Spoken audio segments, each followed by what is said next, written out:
کے اندر موجود ہے، قرآن پاک کے اندر موجود ہے کہ نبی پاک صلی اللہ علیہ وسلم کے بارے میں جو تذکرہ ہے کہ اللہ کے ایک نبی آنے والا ہے، اس کا نام احمد ہوگا۔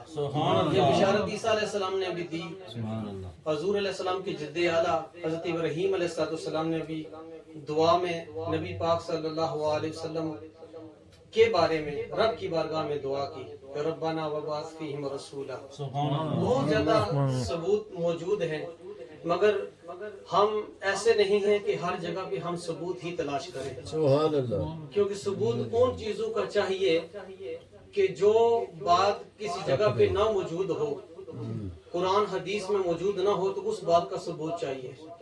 جو بات قرآن سے ثابت ہے، حدیث صحیحہ سے ثابت ہے، ہمارے اکابرین اولیاء اللہ جتنے اللہ کے دوست ہیں ان کے اقوال سے ثابت ہے، تو پھر جو عاشق رسول ہوتے ہیں تو پھر ان کو دلیل کی ضرورت نہیں ہوتی۔ جب بندہ کسی سے محبت کا اظہار کرے تو محبت کے اظہار کرنے سے پہلے اس کو کسی دلیل کی ضرورت نہیں ہوتی کہ میں اپنے یار کو پہلے دیکھوں تو صحیح، پوچھوں تو صحیح ہے کیسا، کیونکہ جو صحابی رسول حضور کی بارگاہ میں آتے گئے انہوں نے کسی سے پوچھا نہیں ہے، جب آئے تو خود ہی دیکھ لیا کہ آمنہ کا لال کیسا ہے، کیونکہ عشق مصطفیٰ کی ایک شمع جلال و دل میں بعد مرنے کے لحد میں بھی اجالا ہوگا۔ جو میں نے کہا نا کہ پوچھنے والا اگر پوچھے، صحیح مسلم شریف کے حضرت امیر معاویہ رضی اللہ تعالیٰ عنہ مسجد میں حاضر ہوئے، آپ عرض کرتے ہیں نبی پاک صلی اللہ تعالیٰ علیہ وسلم نے اپنے صحابہ کرام کو دیکھا، وہاں سے جب حضور کا گزر ہوا، حضور علیہ السلام پہلے مسجد میں موجود تھے، وہاں سے جو صحابہ کرام ایک حلقہ بنا کر تذکرہ مصطفیٰ کر رہے تھے، صحابی رسول the companion of the Prophet sallallahu alaihi wasallam, they are sitting together, they talk about the beloved Prophet sallallahu alaihi wasallam۔ اللہ کا شکر ادا کر رہے تھے کہ اے اللہ ہم تیرا شکر ادا کرتے ہیں، ہم تیرا ذکر اس لیے کر رہے ہیں کہ تو نے ہمارے درمیان ایک اللہ کا رسول مبعوث فرمایا۔ جب نبی پاک صلی اللہ علیہ وسلم باہر تشریف لائے تو نبی پاک صلی اللہ علیہ وسلم نے پوچھا میرے صحاب بتاؤ کہ تم کیا کر رہے ہو؟ حضور علیہ السلام نے پوچھا صحابہ کرام سے کہ تم کیا کر رہے ہو؟ اب سوال کرنے والا کوئی بھی سوال کر سکتا ہے ہم سے کہ بھائی اسد صاحب کے گھر میں تم کیا کر رہے ہو، تو آنے والا خود ہی دیکھ لے گا ہم کیا کر رہے ہیں، بتانے کی ضرورت نہیں ہے، تذکرہ مصطفیٰ ہو رہا ہے، ہم یہی سن رہے ہیں۔ جس جگہ پہ جن اصحاب سے خود کملی والے آقا پوچھے اس جگہ کا عالم کیا ہوگا، ان صحابہ کا عالم کیا ہوگا، خود حضور گواہی دے رہے ہیں، شہادت وٹنس بن رہے ہیں۔ حضور علیہ السلام نے پوچھا میرے صحابہ تم کیا کر رہے تھے، تم کیا کر رہے ہو یا کیا کر رہے تھے؟ صحابی رسول نے عرض کی یا رسول اللہ ہم اللہ کا شکر ادا کر رہے تھے کہ خالق کائنات نے ہمارے درمیان آپ کو مبعوث فرمایا، ہم اللہ کا شکر ادا کر رہے تھے۔ تو نبی پاک صلی اللہ علیہ وسلم نے فرمایا میرے صحابہ کیا تم اس بات پہ قسم اٹھا کے مجھے کہہ سکتے ہو تم اسی وجہ سے بیٹھے ہو؟ اب قسمیں لی جا رہی ہیں، علامہ صاحب قسمیں لی جا رہی ہیں۔ حضور علیہ السلام نے فرمایا میرے صحابہ دوبارہ سنو کہ کیا تم قسم اٹھا کر یہ کہہ سکتے ہو کہ ہمارا بیٹھنے کا مقصد پرپس یہی ہے؟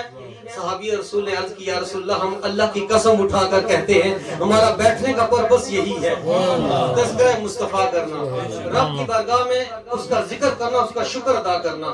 حضور علیہ السلام نے فرمایا، اب سنیے یہ حدیث جاری ہے، نبی پاک صلی اللہ علیہ وسلم نے فرمایا میرے صحابہ مجھے تمہارے بیٹھنے میں کوئی ایسا شک نہیں تھا، کوئی ایسا شک نہیں تھا، مجھے پتا ہے کہ تم کیوں بیٹھے ہو، میں کسی اور وجہ سے قسم نہیں اٹھائی، میں نے اس وجہ سے تمہارے زبان سے قسم اٹھوائی ہے کہ ابھی جبریل میرے پاس حاضر ہوئے تھے، کہا یا رسول اللہ آپ باہر نکلے جا کر دیکھیں آپ کے صحاب جو ہیں صحابی رسول بیٹھ کر تذکرہ مصطفیٰ کر رہے ہیں، اور اس لیے میں نے قسم اٹھائی ہے کہ خالق کائنات کہہ رہا ہے اے جبریل جا میرے محبوب کی بارگاہ میں اب فوراً یہ پیغام دے دے کہ میں نے اس لیے تمہارے درمیان تمہارے صحابہ کا تذکرہ اس لیے کروایا ہے کہ جبریل اور اللہ کے فرشتے آسمان پہ بھی فخر کر رہے ہیں کہ زمین پہ بیٹھ کر صحابی رسول تذکرہ مصطفیٰ کر رہے ہیں. اس لیے میں نے قسم اٹھائی ہے کہ جبریل بھی قسم اٹھا کر کہتا ہے کہ خالق کائنات کہتا ہے یہ ادا مجھے بڑی پسند آ گئی ہے. یہ تذکرہ مصطفیٰ ہے. جب میں نے قرآن سے پوچھا اے قرآن تم مجھے نبی کا چہرہ تو بتا, اب دل کے کانوں سے سننا ہوگا. یہ کبھی میں نے تذکرہ ایسا کیا نہیں ہے, اسی جگہ پہ کیا جاتا ہے جب غیور سنی بیٹھے ہوں, اپنے دل کو مدینہ بنا کے بیٹھے ہوں, انہی کے سامنے تذکرہ کرنا یہ ضروری ہے. اب قرآن سے پوچھتے ہیں, حدیث سے ثابت ہو گیا, اب قرآن سے پوچھتے ہیں. میں نے قرآن سے پوچھا اے قرآن میرے نبی کا چہرہ تو بتا, تو قرآن نے والضحیٰ کہہ دیا. سبحان اللہ, سبحان اللہ, دوبارہ سبحان اللہ نہ بھی کہیں, تذکرہ مصطفیٰ ہے, اللہ کا کلام پڑھ رہا ہوں. میں نے قرآن سے پوچھا اے قرآن مجھے نبی کا چہرہ تو بتا, تو قرآن نے والضحیٰ کہہ دیا. میں نے قرآن سے پوچھا اے قرآن میرے نبی کی زلفیں تو بتا, تو قرآن نے واللیل اذا سجا کہہ دیا. میں نے قرآن سے پوچھا اے قرآن میرے نبی کا ذکر تو بتا, تو قرآن نے ورفعنا لک ذکرک کہہ دیا. میں نے قرآن سے پوچھا اے قرآن میرے نبی کا ہاتھ تو بتا, تو قرآن نے ید اللہ فوق ایدیہم کہہ دیا. میں نے قرآن سے پوچھا اے قرآن میرے نبی کی بیسو تو بتا, تو قرآن نے لقد من اللہ علی المؤمنین اذ بعث فیہم رسولا کہہ دیا. میں نے قرآن سے پوچھا اے قرآن میرے نبی کا سینہ تو بتا, تو قرآن نے الم نشرح لک صدرک ووضعنا عنک وزرک کہہ دیا. میں نے قرآن سے پوچھا اے قرآن میرے نبی کی کثرت تو بتا, تو قرآن نے انا اعطیناک الکوثر کہہ دیا.